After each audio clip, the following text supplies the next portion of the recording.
예수께서 여리고로 들어가 지나가시더라.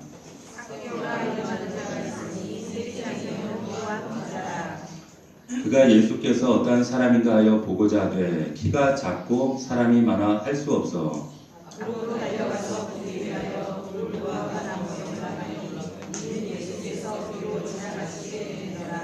예수께서 그곳에 이르사 쳐다보시고 이르시되 삭개오야 속히 내려오라 내가 오늘 내 집에 유하여야 하겠다 하시니 무사람이 보고 수근거려 이르되 저가 죄인의 집에 유하러 들어갔도다 하더라.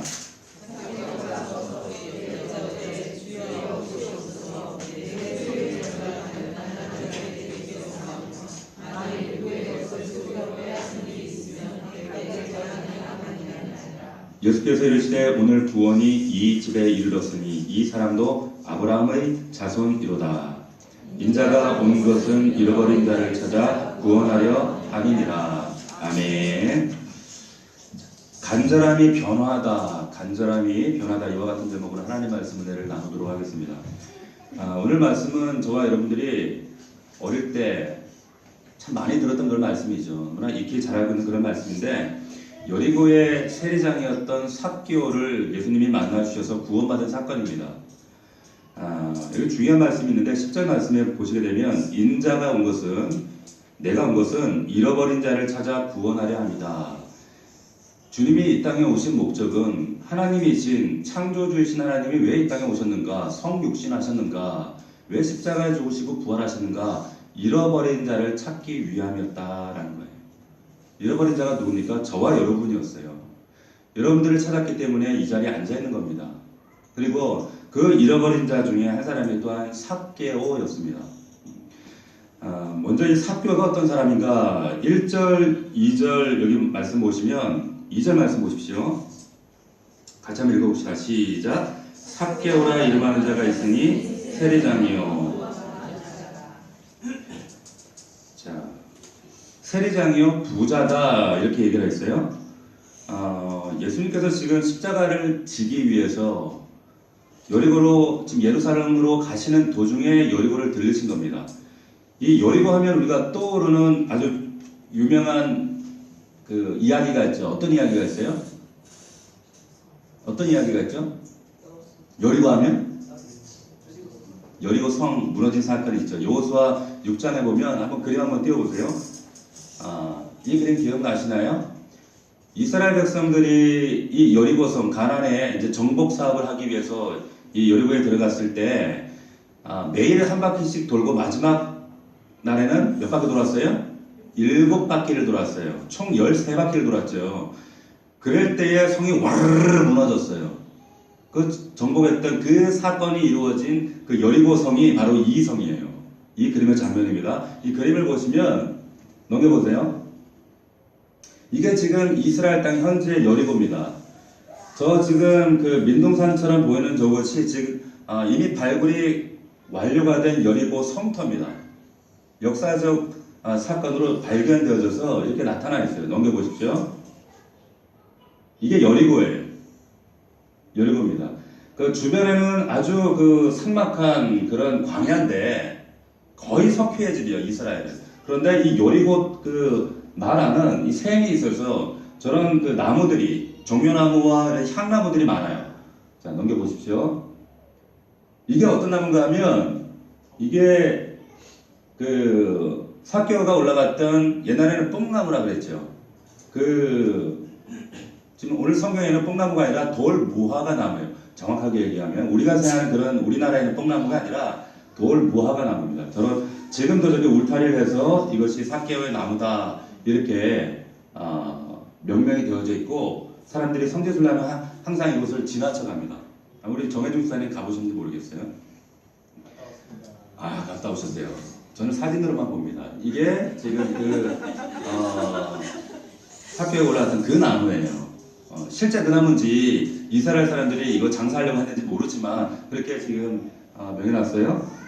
자, 이 여리고라고 하는 이 지역은 사해에서 아래로 지금 12km에 위치해 있는 그런 곳인데 이것은 휴양 도시입니다. 그래서 실제로 아까 보셨던 그림처럼 굉장히 푸르러요. 주변은 아주 광야인데 이 여리고라는 이름의 뜻이 종려나무 숲 향나무 이런 뜻입니다. 그래서 이 지역은 굉장히 푸르르고 샘이 많고 관광지 휴양지로 유명한 그런 곳이었습니다. 그 헤롯 왕의 겨울 궁전이 있었다라고 해요. 그만큼 살기가 좋았다라는 거죠. 그런데 바로 이 여리고에 누가 살고 있었느냐? 오늘 본문에 등장하는 삭개오가 살고 있었습니다. 이 삭개오라는 사람의 이 이름의 뜻이 뭔가 의롭다, 순결하다 라는 뜻이에요. 그런데 그 이름처럼 살지 못했던 사람이 바로 또 삭개오였습니다. 왜 그런가? 삭개오는 그 직업이 세리장이었어요. 부자였습니다. 오늘 말씀대로 나오지만 부자도 그냥 부자가 아니라 어마어마한 부자였습니다. 오늘 본문에 쓰여지고 있는 이 라틴어 이 부자라는 말이 누가복음 12장에 보면 어리석은 부자 이야기가 나와요. 그리고 16장에 보면 부자와 나사로 이야기가 나옵니다. 거기 나오는 부자와 동일한 단어예요. 무슨 말이냐면 아주 큰 부자라는 거예요. 어마어마한 그런 부자였습니다. 그런데 어떻게 삭개오가 이런 막대한 부를 축적할 수 있었는가? 이유는 자신의 직업 때문에 그랬어요. 세리장이라고 하는 거. 세리장이 뭡니까? 오늘날로 말하면 국장쯤 되는 거예요.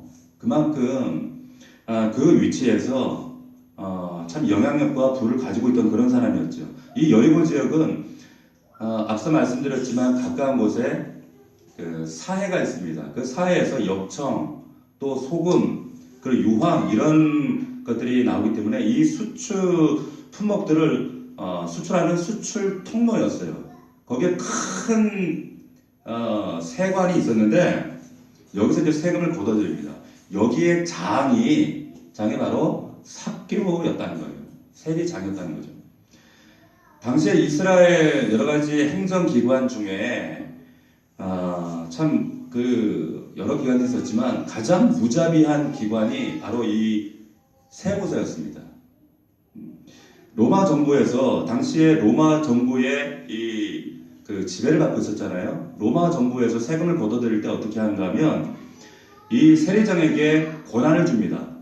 권한을 주는 대신에 세금 액수를 미리 정해요. 그 나라의 그 지역의 인구나 어떤 경제적인 활동이나 이런 기준에 따라서 하는 것이 아니라 미리 액수를 정하고 그것을 선불로 미리 받아가는 거예요. 그러니까 세리 입장에서 보면 이 목표를 달성하기 위해서 악랄하게 무슨 수를 써서라도 포악하게 인정사정 없이 걷어들이지 않을 수가 없는 거예요. 자기가 살아야 하기 때문에. 그러니까 오늘날로 말하면 사채업자하고 똑같아요. 그렇게 돈을 뜯어갔습니다. 로마 정부의 권세를 흠매었고 로마 정부에게 이제 그 세금을 갖다 바치도록 정해진 그 액수보다 더 많은 액수를 불러요. 자기도 먹고 살아야 하기 때문에. 그래서 걷어들여서 말의 세금을 걷어들이는 것이 수탈이에요. 수탈입니다. 총독부에서 우리나라를 수탈해 가듯이 그렇게 수탈해 가고 빼앗아 갔습니다. 그러니까 그 당시에 대부분의 부자들이 누구냐? 이런 세리들이었어요. 마태도 세리였죠. 자, 이런 세리들이었는데 그러다 보니까 동족들에게 같은 유대인들에게 얼마나 참 미움과 눈에 가시 같은 존재죠. 왼수들이에요, 왼수들. 로마의 앞잡이가 돼서 매국노 이완용처럼 그렇게 자기 동족들의 피를 빨아먹으니까 눈에 거머리죠, 저거 거머리. 자, 당시 유대인들이 그 세리들을 얼마나 싫어했는가 하면 이 세리와는 함께 길을 나란히 걷질 않았어요. 부정하다고. 그리고 한 자리에 앉지도 않았습니다. 길에서 만나도 인사를 하지 않았어요. 매국노 독사. 그래서 이스라엘 사람들 그 속담처럼 하는 말 중에 산에는 사자가 있고 광야에는 독사가 있는데 성 안에는 세리가 있다. 이런 속담이 있을 정도로 아주 무시하고 경멸하고 하대했던, 그래서 이스라엘 백성들이 이 세리들은 허가받은 도둑이다. 그렇게 얘기를 했어요. 그 정도로 싫어했습니다. 이스라엘 유대인들이 경멸했던 세 부류가 있죠. 그게 누구냐? 이방인. 자기 이스라엘 백성이 아닌 이방 민족, 이방인들은 마지막 때 하나님이 지옥문을 열면 지옥에 그 불이, 지옥불이 막 타오르는데 이방인들을 왜 만드셨는가? 지옥의 땔감으로 쓰시려고 이방인들을 만들었다. 이런 생각을 가지고 있었어요. 그리고 또 하나가 누구냐? 창녀였어요. 창녀는 뭐 인간 취급 이하였죠. 여자도 무시했지만 창녀는 죄인 중에 죄인이었어요. 그 중에 또 하나가 누구냐? 바로 세리였습니다. 죄인의 대표, 그 가운데 가장 싫어하는 게 세리였어요. 그 정도로 싫어했으니까 삭개오의 입장에서 보면 이것이 얼마나 자신이 돈을 가지고 있고 명예를 가지고 있고 참 사회적 위치가 있지만 동족들에게 이런 멸시와 무시와 그런 핍박을 당할 때 얼마나 이것이 상처가 되고 외로웠겠어요. 누가 하나 말을 붙이고 말 섞을 수 있는 것도 아니고 자, 이런 죄인 취급을 당할 때 삭개오가 살아가면서 날마다 이 외로움이 깊어가죠. 상처가 깊어갈 수밖에 없었습니다. 그 상처를 다시 되갚아줘요. 어떻게? 세금 수탈이라는 방법으로. 악순환이 되는 거죠. 상처가 깊은 분을 만나면 대화를 해보면 어떤 특징이 있는가 하면 상처가 깊을수록 자신을 포장해요. 과장하거나 포장하거나 아니면 은폐합니다. 감추어요. 안타깝죠. 목사가 바라볼 때 그런 모습들을 바라보면 아파요, 마음이. 자유하면 사실은 그런 것들이 아무 문제가 아니거든요. 헨리 나우엔이라고 하는 아주 유명한 영성가가 있죠. 그분 책들을 읽어보신 분들이 많이 있을 거예요. 그분 책 가운데 상처 입은 치유자라는 책에서 이렇게 얘기를 합니다. 한번 들어보세요. 상처를 상처로 안고 사는 사람이 아니라 자신의 상처를 바라보고 주님 앞에 서서 정직하게 자신의 죄를 직면하고 용서를 구하고 그 상처가 치유를 받은 사람, 그 사람은 더는 상처 입은 사람이 아닌 상처 입은 자들을 치유하는 사람이 될 수 있다. 상처를 경험한 사람이 결국 상처 입은 사람들을 만지더라고요. 부잣집 외동 아들이요 자기밖에 몰라요.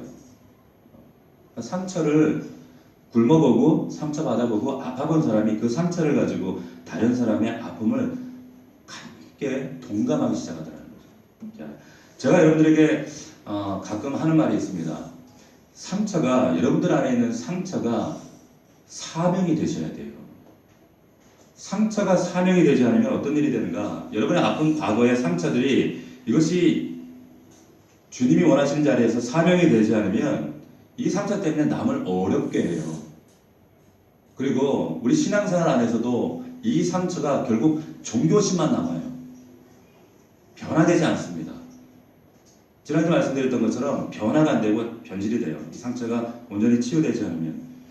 자, 그렇다면 어떻게 하면 내 안에 있는 이런 삭개오가 가졌던 이런 외로움들, 자기 연민, 상처 이런 것이 사명으로 연결될 수 있는가?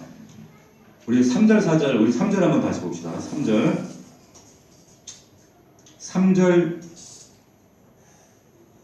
4절 같이 읽습니다. 시작.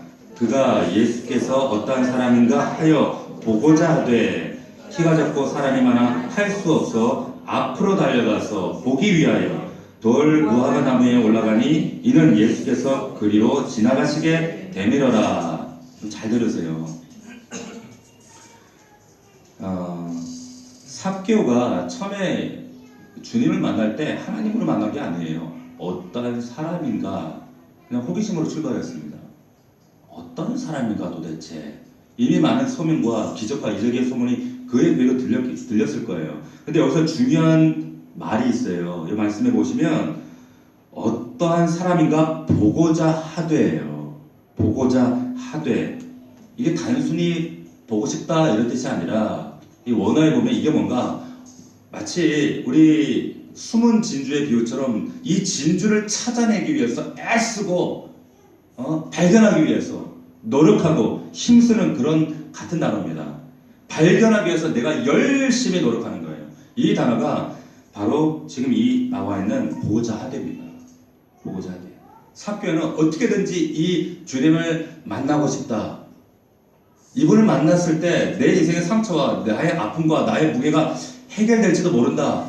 일단은 만나야 되겠다라고 하는 간절함이 있었다는 거예요. 이 간절함이 여러분들 안에 살아나기를, 회복되시기를 주의 이름으로 축원합니다. 간절함이 있어야 돼요. 간절함이. 자, 그런데 삭개오가 이 간절함을 가지고 주님 앞에 나가는데 어려움이 있죠. 어떤 어려움이 있어요? 이미 사람들이 가로막혀 있어요. 인산인해예요. 근데 더군다나 또 장애가 뭐냐? 자기 자신의 장애, 열등감이었던 키 작은 문제. 키가 작아서 어떻게 볼 수가 없어요. 자, 자신의 어떤 연약함과 사람들에게 가로막혀 있고, 환경이 가로막혀 있고, 자신의 키에, 자신의 연약함의 이 한계가 자신의 간절함을 가로막을 수 없었다는 거예요. 뛰어넘을 수밖에 없었다는 거예요. 넘어야 하는 거예요. 이게 우리 신앙생활 할 때도 동일하게 적용이 됩니다.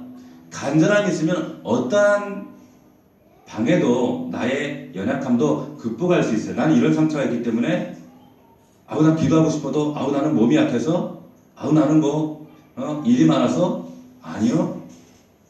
왜 그럴까요? 간절함이 없어서 그래요. 간절함. 자, 보십시오. 이 간절함이 어떠한 역사를 이루는가? 주님이 이 간절함에 주목하셨다는 거예요. 예수님께서 삭개오를 만나기 전에, 이 여리고성에 오시기 전에 누군가를 또 만났는데 그게 누구냐면 맹인을 만나요. 맹인을 만나는데 예수님이 지나가신다는 소문을 듣고 맹인이 다윗의 자손 예수야, 나를 불쌍히 여소서. 평생 거지 노릇하면서 정말 남에게 빌어먹고 살면서 앞도 못 보고, 정말 인간적으로는 유대인들이 바라볼 때도 아이고 저주받은 인생이었어요. 그런데 예수님이 지나가신다니까 다윗의 자손 예수야, 나를 불쌍히 여기소서. 소리 질러요. 옆에 사람들이 조용히 해, 시끄러워. 입 다물어 하고 제지해요. 그런데도 더 소리 질러. 다윗의 자손 예수야, 나를 불쌍히 여겨주십시오. 내 신사가 이렇습니다. 나 눈 멀었습니다. 이런 일거 얘기하지 않아요. 그냥 날 불쌍히 여겨달라는 거예요. 근데 그 목소리에 예수님이 가던 길을 멈추고 가서 그 사람 눈을 열어버리십니다. 맹의 눈을 뜨게 하세요. 간절함이 역사를 만들더라는 거예요. 간절함. 여러분 70억 인구 중에 여러분들이 그 중에 한 사람이에요. 태평양 바다 가운데 멸치가 얼마나 펄쩍펄쩍 뛰어야 주님 눈에 띌까요? 근데 주님은 여러분들 멸치처럼 주목하지 않았어요. 지금 주목하고 계세요. 그러나 간절함과 만날 때 역사가 이루어진 줄로 믿으시기를 축원합니다. 간절함이 있어야 돼요. 간절함. 제가 어릴 때 지금은 제가 멀쩡해 보이잖아요. 제가 김치를 못 먹던 사람이었습니다. 제가 옛날에 한번 그런 말씀 드린 적 있을 거예요. 제가 어릴 때 신장이 망가져서 김치, 소금, 고춧가루를 전혀 못 먹었어요. 그러니까 이런 염분을 이만큼, 김치를 이만큼이라도 이렇게 먹으면 소변이 우유처럼 이렇게 나왔어요. 아주 노랗고 하얀 소변으로 이렇게 나오는 거예요. 투석을 해야 되는 거예요, 저는. 근데 투석할 수도 없었어요. 투석할 수 있는 병원이 제가 살던 동네가 잘 없었기 때문에. 어머니가 얼마나 저를 위해 기도하시는, 물론 이제 우리 어머니를 하나님이 참 제멋대로 사셨거든. 하나님 모르고 교회는 이렇게 다니셨는데 차가방 들고 술도 한잔 하시고 막 이러셔서, 우리 어머니가. 그리고 하나님이 계속 부르시는데 제멋대로 세상에서 누리고 돈이 전문적으로 사셨거든. 근데 하나님이 어머니를 부르시는데 자녀를 치시는 거예요. 저와 누님을. 소변이 그렇게 나오고, 그러니까 제가 그때 소원이 뭔가 김치 한번 정말 원없이 한번 먹어보는 거였어요. 김치 왜 어릴 때, 그때는 뭐 반찬이 특별할 게 있나, 김치가 전부인데. 근데 김치가 그렇게 먹고 싶은데 먹으면, 엄마 몰래 한번 집어 먹으면 소변처럼 나고, 이놈의 새끼라고 혼나고. 그 간절함. 그 김치에 대한 간절함이, 제가 그래서 지금도 김치를 얼마나 좋아하는지 몰라요. 김치는 김치 준다 그러면 달라 그러거든. 제가 아시잖아요, 제가 김치 얼마나 좋아하는지. 근데 우리 어머니가 이런 아들 때문에 하나님 살려달라고 얼마나 하나님 앞에 기도하셨는지 몰라요. 지금 제가 이렇게 투석하는 사람처럼 보이세요? 그렇게 보이세요? 제 김치 먹는 거 보셨죠? 하나님이 고쳐주신 거예요. 제가 어떻게 고쳤는지 의사가 되물었어요. 민간요법 했냐고, 무슨 외국에 병원 갔다 왔냐. 하나님이 고치셔요. 간절함에 만나면 하나님이 역사하시더라는 거예요. 인간의 방법이 아니더라는 거죠. 매달려야 돼요. 가만히 감나무에 입 벌리고 있어야지 그래 역사 이루어지는 게 아니라 하늘의 은혜와 축복은 사모하는 자에게 이루어진 줄로 믿으시기를 축원합니다. 이런 경험 우리 있잖아요. 여러분들에게 있잖아요. 그런데 이것을 잃어버렸어요. 잠언 8장 17절 말씀에 보면 이런 말씀이 있습니다. 나를 사랑하는 자들이 나의 사랑을 이루며 나를 간절히 찾는 자가 나를 만날 것이라. 예레미야 29장이에요. 너희가 내게 부르짖으며 내게 와서 기도하면 내가 너희들의 기도를 들을 것이요 너희가 온 마음으로 나를 구하면 나를 찾을 것이요 나를 만나리라. 아멘이십니까? 간절히 원해야 돼요. 간절히 구해야 그분을 만나요. 만나야 역사가 이루어지지요. 인격적인 역사가 없는데 만남이 없는데 어떤 기적이 일어납니까? 성경에서 모든 기적은 주님과 만날 때 그 하나님을 대면할 때 그 역사가 이루어진다는 사실을 여러분들이 기억하시기를 주의 이름으로 축원합니다. 자, 예수님을 볼 수 없을 때 삭개오가 어떻게 해요? 4절 말씀해 보니까 앞으로 달려갔어요. 그리고 이 돌 무화과 나무 위에 올라가요. 체면이고 뭐고 없었어요. 자, 여기 4절 말씀을 여러분 자세히 한번 보세요. 앞으로 달려가서 이게 막 뛰어갔다는 게 얘기가 아니라 어떤 사람들보다 자기가 전력으로 제일 먼저 앞서 달려갔다는 거예요.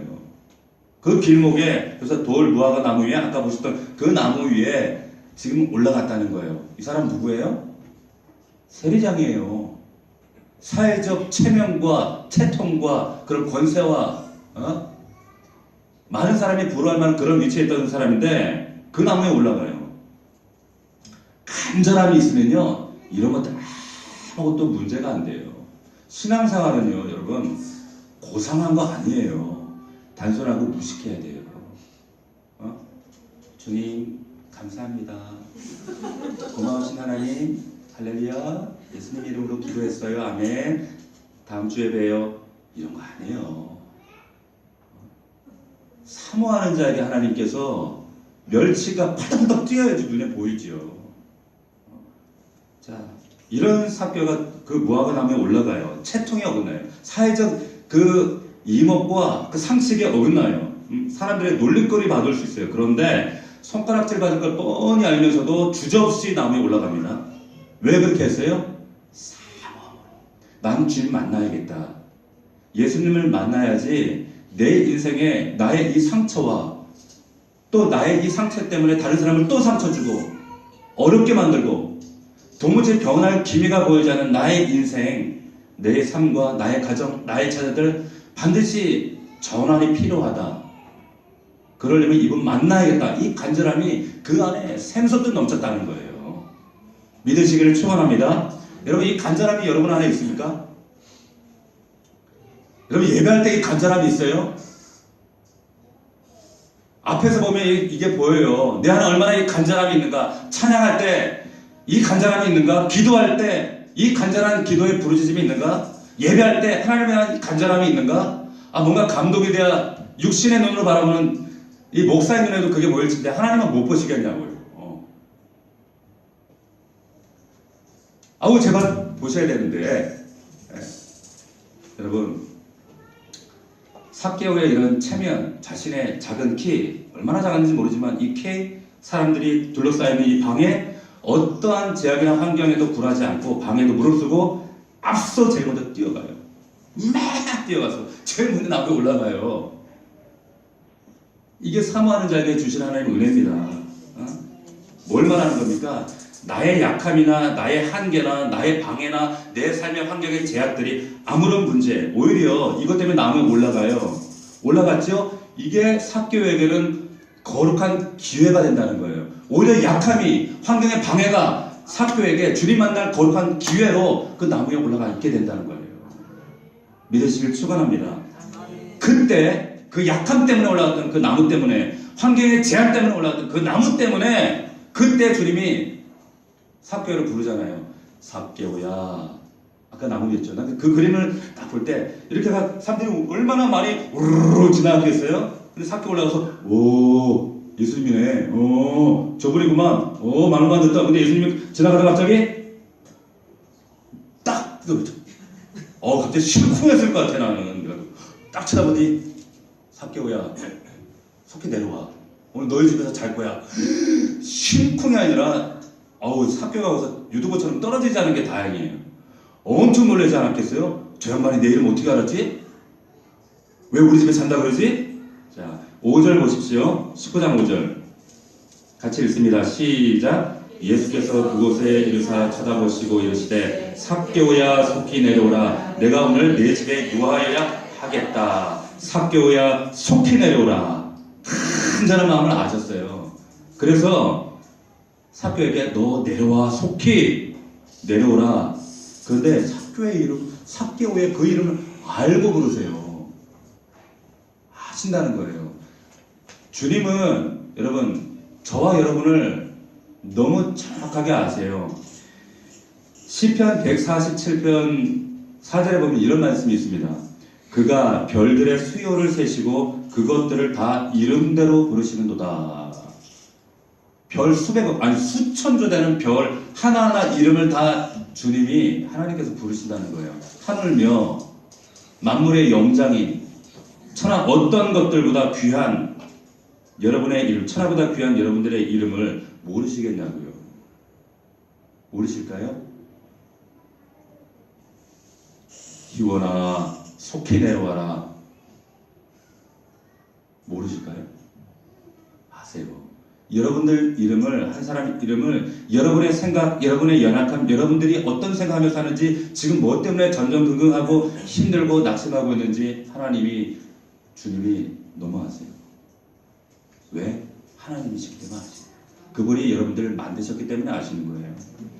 여러분, 사도 바울이, 바울 되기 전에 사울이었을 때 다메섹에서 그 예수님 믿는 사람 잡아 죽이고 교회를 핍박하고 또 공문을 받아서 그 예수 믿는 그리스도인들 잡아 죽이기 위해서 가다가 다메섹 도상에서 스데반을 죽였던 그 사울이 주님의 음성을 들어요. 사울아, 사울아. 누구십니까? 네가 핍박하는 바로 그 예수가 나다. 사울아, 사울아. 바울은요, 평생에 그 주님이 자신의 이름을 부르시던 그 음성을 마음속에 평생 잊어버릴 수가 없는 거예요. 자신을 불러주신 그 하나님. 그것 때문에 인생이 전환이 돼요. 변화가 돼요. 유럽이 바뀌었어요. 그래서 전 세계가 기독교로 바뀌어지게 된 거예요. 오늘 삭개오의 이름을 부르고 계신 그 주님이 여러분에게도 여러분 이름을 부르셔요. 아무개야, 오늘 내 집에 유하여야 하겠다. 누구야? 내가 너에게 들어가겠다. 여기 원문으로 보면 오늘 내가 내 집에 유하여야 하겠다라고 하는 이 하겠다가 이 라틴어 헬라에 보면 데이예요. 데이가 뭐냐면 반드시 하겠다는 겁니다. 영어 성경에 보면 must예요. 무슨 말이냐? 반드시 삭개오야 내가 너희 집에 머물고야 말겠다 이거예요. 반드시 너희 집에 들어가야겠다. 자, 삭개오가 도대체 누군데? 삭개오가 뭘 했길래 왜 그 이름을 아시고 부르시고 오늘 너희 집에 들어가야 반드시 must 해야 되겠다 이렇게 말씀하시는가? 왜 그럴까요? 왜 그럴까요? 이심전심이에요. 간절함이 있을 때 간절함이 주님 마음에 들어가요. 이 말은 뭐냐면 삭개오가 내가 반드시 주님을 만나야겠습니다. 만나지 않으면 안 됩니다. 가망이 없는 사람입니다. 난 죄인입니다. 이런 마음으로 주님 모든 거 다 포기하고 장애를 구하고 남을 올라간 그 간절함이 이심전심 주님 안에 전달된 거예요. 그래서 주님이 똑같은 말씀하시는 거예요. 나도 너에게 반드시 너희 집에 유하여야 하겠다 말씀하시는 겁니다. 이후로 내가 너와 동행하고야 말겠다. 변화시키고야 말겠다라고 하시는 거예요. 간절함이 있을 때 주님 안에 간절함이 전달돼요. 그럴 때 스파크가 일어나는 거예요. 될 대로 되라지. 아니요. 가끔 그 동물의 왕국에 보면 그 새들이 엄마 새가 먹이를 가져주면 맨날 줄내만 줘. 쟤도 좀 줘야 될 것 같은데 누구에게 줘요? 입을 제일 크게 벌리고 와 자기 달라고 하는 걔한테 줘요. 근데 우리도 좀 그러더라고. 우리가 자녀들을 차별하면 안 되겠지만 그런데 더 사모하고 그렇잖아요. 또 이 부분 애가 있잖아 또 이렇게. 그러면 안 될지라도 하나님도 똑같아요. 보세요. 삭교의 간절함이 주님의 간절함과 만납니다. 이 간절함 때문에 예수님께서 역사하시는 거예요. 이 예수님 말씀에 삭교가 어떻게 반응하는가 6절 말씀 보십시오. 같이 읽겠습니다. 6절 시작. 급히 내려와 즐거워하며 영접하기를 급히 내려왔어요. 그리고 즐거워하며 영접했어요. 얼마나 참 기뻤을까요? 자신의 동족들도 개츠하고 무시하고 하대하고 인사도 안 하고 완전히 왕따 생활했는데 예수님이 이름을 알고 부르고 야, 너 오늘 내가 너희 집에 유하야겠다 할 때 이 감격과 기쁨, 야 이게 상상이 되세요? 되십니까? 얼마나 기뻤으면 속히 내려오는 거예요. 얼마나 기뻤으면. 우리가 기억해야 될 것은 우리가 즐겁게 봉사하고 즐겁게 예배하고 기도하고 할 때 우리가 이 즐겁게 할 때 이것이 주님을 영접하는 것과 같다는 거예요. 즐겁게 할 때 이것이 영접입니다. 억지로 하시면 안 돼요. 즐겁게 하셔야 돼요. 이 즐거운 열심이 영접으로 주님을 영접하는 것과 연결이 돼요. 성경을 보더라도 즐거움으로 축복받은 사람들의 특징이 뭔가 성경 어디를 가도 즐거움으로 했어요. 예배를 드리든 영접하든 무엇을 할지라도 아브라함이 지나가던 나그네에게 즐겁게 나그네를 대접을 했어요. 알고 봤더니 천사와 하나님이에요. 그런 복을 받을 줄 누가 알았겠어요? 정성껏 대접했는데 이후에 이 천사를 통해 어떠한 약속을 받는가? 네가 강대한 나라가 될 것이고 그리고 네가 그런 열국을 통해서 그런 놀라운 축복을 받을 것이며 또 하나 예시를 받는 게 뭐냐? 소돔과 고모라가 멸망하게 될 것이다. 이런 놀라운 예고를 듣게 돼요. 즐겁게 나그네를 대접했을 때 수넴 여인이 즐겁게 그 엘리사를 대접할 때 영접하니까 아들 낳잖아요. 오네시모가 사도 바울을 극진히 즐거움으로 섬길 때 사도 바울이 오네시모를 위해 즐거운 마음으로 축복합니다. 여러분들이 주님을 교회에서 밖에서 즐거움으로 감당하십시오. 그런 성도들을 위해 하나님께서 더 크신 은혜로 축복하십니다. 그게 영접하는 거예요. 이제 예수님을 만난 집으로 맞아들인 삭개오 어떻게 변화되었는가? 주님을 만나면 반드시 변화가 돼요. 변화 안 되면 그게 더 큰 기적이에요. 자, 8절 봅시다. 8절 말씀을 같이 읽겠습니다. 시작. 삭개오가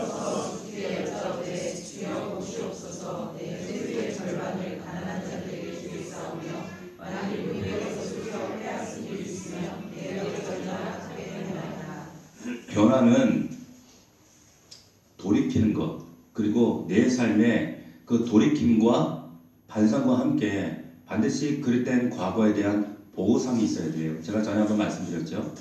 자, 이런 변화 이게 진짜 회개입니다. 여기 자기가 빼앗은 것의 4배를 변상하고 재산의 절반을 가난한 자들에게 내가 내놓겠다. 앞서 제가 말씀드렸죠. 상처가 사명이 되는 순간이에요. 이게 바로 하나님 말씀의 능력이에요. 상처가 사명이 되는 이유가 바로 이런 사건이 있기 때문에 그렇습니다. 전에는 이 상처, 자신의 이 외로움과 상처를 감추기 위해서 다른 사람의 돈을 수탈해 갔어요. 상처가 또 상처를 위해 가난한 사람들을 빼앗아 갔어요. 그런데 이것이 이 가난한 사람들을 위해 내놓겠다는 거예요. 그전에는 이 상처 때문에 누군가의 손해를 끼쳐서 고통을 줬는데 이제 내 갑절로 갚겠다는 겁니다. 주님을 만난 사람은 이 상처가 이런 하나님의 놀라운 사명에까지. 그래서 여러분 상처 없는 사람이 어디 있겠어요? 과거 없는 사람이 어디 있어요? 안 그래요? 그런데 정말 주님 그리스도 안에서 변화된 사람들은 이 상처를 통해서 사명의 자리에서 하나님 앞에 쓰임받고 있더라는 거예요. 그렇지 않은 사람들은 어떻게 하냐? 맨날 시세타령하고 매번 원망하고 자기 연면에 빠져 있어요. 그리고 늘 비난해요. 누군가를. 늘 가족을 비난하고 남편을 비난하고 원망하고 아내를 원망하고 비난해요. 그리고 누군가를 늘 비판하고 있어요. 상처가 사명이 되지 않아서 그래요. 주님 만나지 못해서 그래요. 정말 주님 앞에서 이 놀라운 기적이 일어나기를 주의 이름으로 축원합니다. 여러분, 예수님 진짜 만난다는 게 뭡니까? 이게 진짜 만난다는 거잖아요. 이런 은혜가 우리 안에 있어야 되는 거예요. 여기 8절에 보면, 여러분 8절 자세히 보세요. 삭개오가 서서 주께 여짜오되, 여기 서서라는 말이 굉장히 중요한 말입니다. 그냥 서 있다는 말이 아니라, 어떤 성경에 보면 stood라고도 되어 있지만 어떤 성경에 보면 뭐라고 되어 있냐면 stop. 무슨 말인지 아시겠죠? 멈췄다는 거예요. 무슨 말이냐? 삭개오가 지금까지 살아왔던 자신의 그 상처 많았던 과거, 옛날, 이제 잠시 멈추고 생각하고 고민했다는 거예요. 그 의미가 담겨져 있습니다. 그런데 그 고민이 누구 앞에서? 혼자가 아니라 주님 앞에 서서예요. 무슨 뜻입니까? 삶이 공없고 외롭고 힘들고 얼른 상처 많은 인생이에요. 해결하는 방법이 뭔가? 주님 앞에 딱 서서예요. 그럴 때 자신을 알아요. 발견하고 조정이 가능해집니다. 진짜 변화가 되어지는 거예요. 주님이 기준이 되셔야 된다는 거예요. 주님이 기준이 안 되면 어떻게 되느냐? 우리가 주님 앞에 서지 않았을 때 우리는 상처를 가지고 얼마든지 자기 자신을요, 정당화할 수 있습니다. 핑계 삼을 수 있습니다. 내가 이래서 상처받았고, 이래서 내가 고통받았고, 이 상처, 이것이 정당화가 되면 어떻게 되는가? 자기의 면에 빠져요. 또 비판으로 이어져요. 이것이 계속 악순환이 됩니다.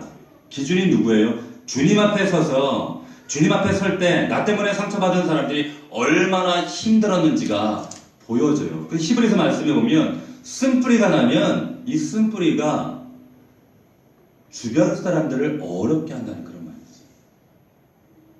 상처가 자유하지 않으면, 그리스도인은 이 상처에서 자유한 사람들이에요. 그리고 적어도 완전히 자유하지 못할지라도 사명의 자리에서 이것을 쓰임받으려고 애쓰는 사람들이에요. 자, 여러분들에게 제가 질문을 한번 하겠습니다.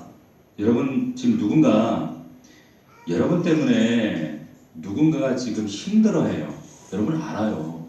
그죠? 나 때문에 누군가가 힘들어하는지 여러분 자신이 누구보다 잘 알고 있습니다.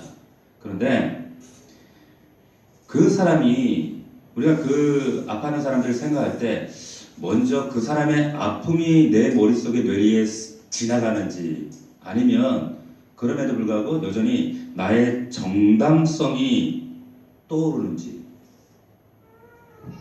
한번 생각해 보세요. 그 사람의 아픔이 떠오르는지, 아니면 내 정당성이 그렇게 상처를 줄 수밖에 없었다라고 하는 자신의 그런 합리화가, 정당한 이유가 떠오르는지, 거기서 딱 나눠져요. 주님 앞에 서셔야 돼요. 삭개오도 상처가 많았죠. 누군가 키 작다고 외모 가지고 조롱하고, 신분 때문에 뭐라 하고, 이 압살이라고 조롱하고 핍박하고, 왜 경멸하는지, 자기가 왜 왕따 당하는지, 사람들에게 왜 이러한 얘기를 듣는지 상처가 되고 너무 잘 압니다. 주님 앞에 서기 전에는 그 상처를 다시 상처로 되갚아주기 바빴어요. 늘 비판하고, 늘 상처 주고, 늘 다른 사람을 그래서 자신의 지위를 이용해서 세금을 수탈하고 고통을 주고, 그렇게 해소하고. 그런데 주님 앞에 섰을 때 이제 그 상처받은 사람들을 보이기 시작하는 거예요. 왜? 자신의 존재를 보니까. 내가 어떤 존재인지 아니까. 어떻게 합니까? 로마서 12장 17절에 보면 이렇게 말씀하고 있습니다. 아무에게도 악을 악으로 갚지 말고 모든 사람 앞에서 선한 일을 도모하라. 할 수 있거든 너희로서는 모든 사람과 더불어 화목하라. 모든 사람과. 내 사랑하는 자들아, 너희가 친히 원수를 갚지 말고 하나님의 진노하심에 맡기라. 너희가 갚는 거 아니야. 너희 마음에 불편하고 어려운 사람들, 너희는 네가 하는 게 아니야. 모든 사람, 예외 없이 모든 사람과 너희는 할 수 있거든 화목하라는 거예요. 화목하라는 거. 이게 어떻게 가능할까요? 주님 앞에 섰을 때 가능해요. 상처가 사명이 돼요. 그래야지 그게 가능해지는 사건이라는 겁니다. 주님을 만나면 근본적으로 진짜 변하게 되어 있습니다.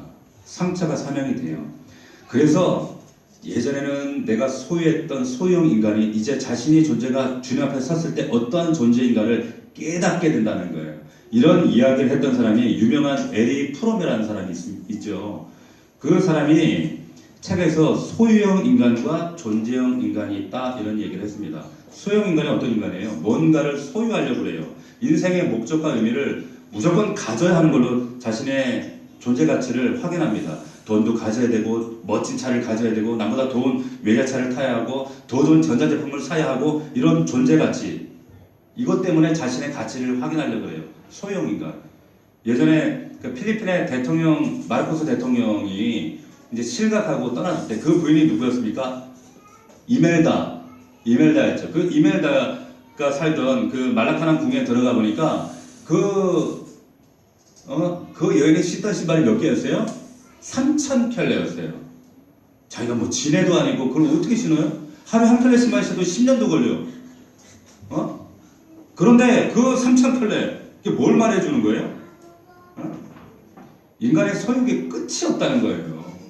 끝이 없어요. 3,000켤레짜리 신발을 매일 갈아 신어도 이게 욕망이 안 채워지는 게 인간이에요. 그런데도 또 사요. 그게 인간입니다.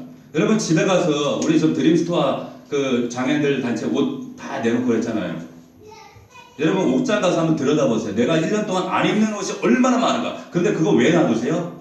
이거는 그래 이런 이유로 또 놔둬야 되고 이거는 저래서 또 놔둬야 되고 1년마다 한 번도 입지도 않으면 평생 그렇게 짊어지고 살아요. 왜? 네? 이게 아직 내 안에 그게 근성이 남아있다는 겁니다. 소유형 인간이라는 거예요. 그런데 이런 사람은 절대 자기 인생에 자유와 만족이 없어요. 절대 만족이 없어요. 반대로 존재형 인간이 있어요. 이 존재형 인간이 되면 뭐 돈 가진 거 손에 쥔 거 그거 별 의미 없어요. 있으면 쓰면 되고 없으면 안 쓰면 되고 좀 더 가지면 이것은 사명이에요. 다른 사람이 흘려보내면 되는 거예요. 나눠주면 되는 거예요.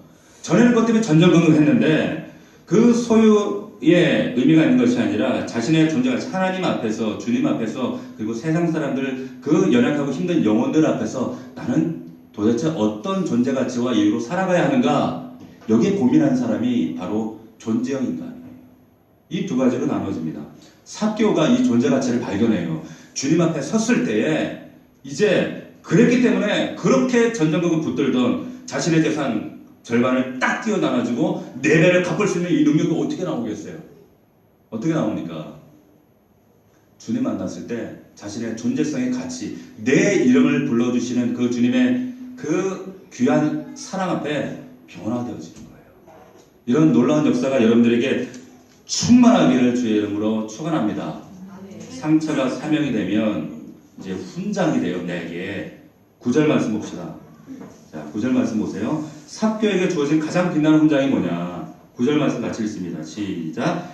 예수께서 이르시되 오늘 구원이 이 집에 이르렀으니 이 사람도 아브라함의 자손이미로다.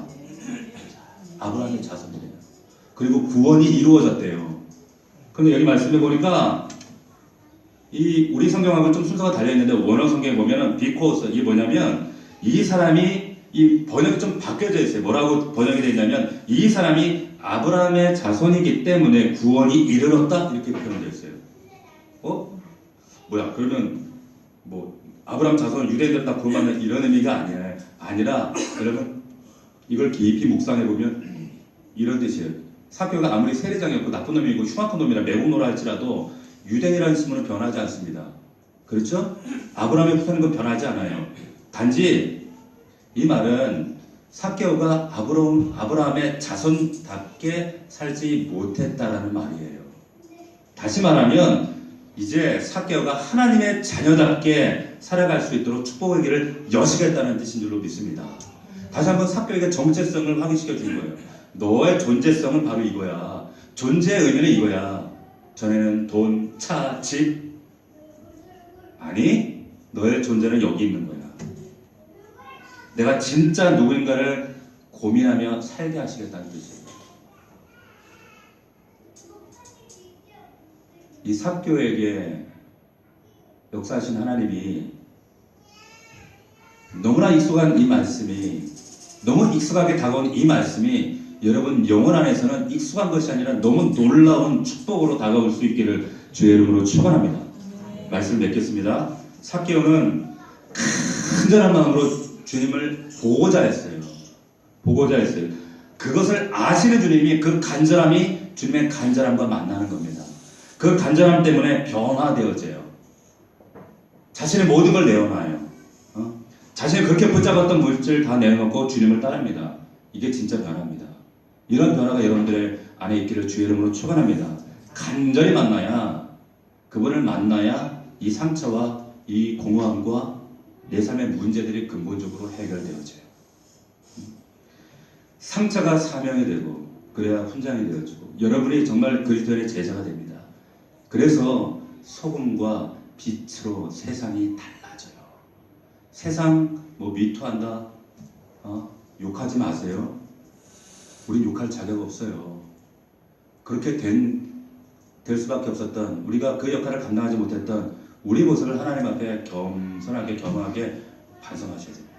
오늘 말씀을 붙잡고 다시 한번 여러분들이 말씀 안에 새롭게 정말 결단하고 새로워질 수 있는 저와 여러분들 되기를 주의 이름으로 축원합니다. 우리 내가 주인 삼은 모든 것 우리 찬양 한번 하고 결단의 기도 한번 하나님께 올려드리도록 하겠습니다. 여러분 가사 한번 보세요. 내가 주인 삼은 모든 것 내려놓고. 여러분 인생에 진짜 목적이 뭡니까? 주인이 뭐예요?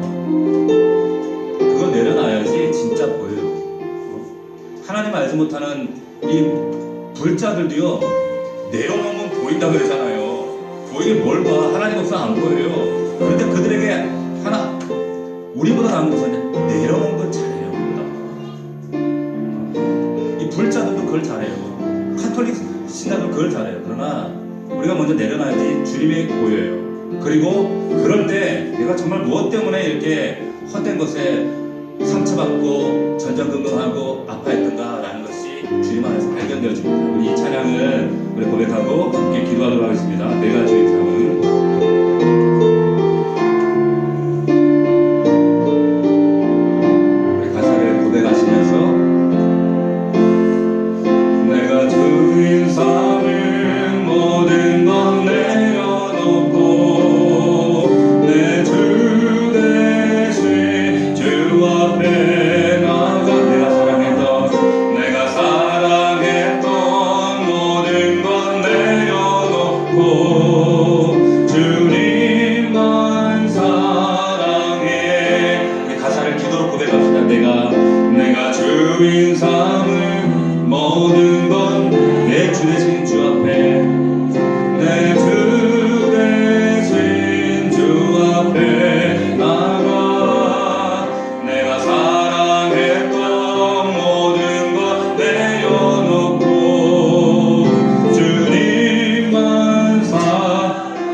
의식하지 말고 다른 사람 생각하지 말고 그 간절함을 가지고 주님을 한번 불러봤으면 좋겠어요.